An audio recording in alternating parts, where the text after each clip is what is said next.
কিতাবে রয়েছে ছোট্ট কয়েকটি কথা। হাসরের মাঠে মহানবী সাল্লাল্লাহু আলাইহি সাল্লামের একটি বিশাল সিংহাসন থাকবে। নবী করিম সাল্লাল্লাহু আলাইহি সাল্লাম সিংহাসনে হাত রেখে দাঁড়িয়ে থাকবেন, কিন্তু বসবেন না।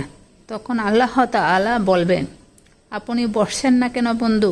তখন নবী করিম সাল্লাল্লাহু আলাইহি সাল্লাম বলবেন, আমি যদি এখন বসে যাই তাহলে আমার এই অসহায় উম্মতদের জন্য ছুটাছুটি করবে কে?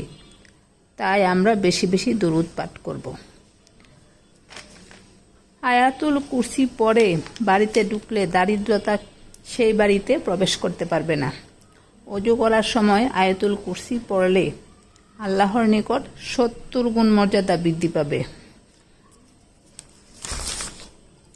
কোরআনের যে আয়াতটি শয়তান সবচেয়ে বেশি ভয় পায় তা হলো আয়াতুল কুরসি। এই আয়াতটি শয়তান সবচেয়ে বেশি ভয় পায়।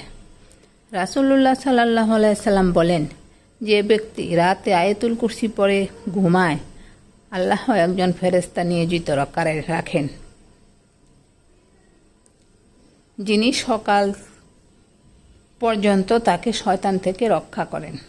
বুখারী 2311।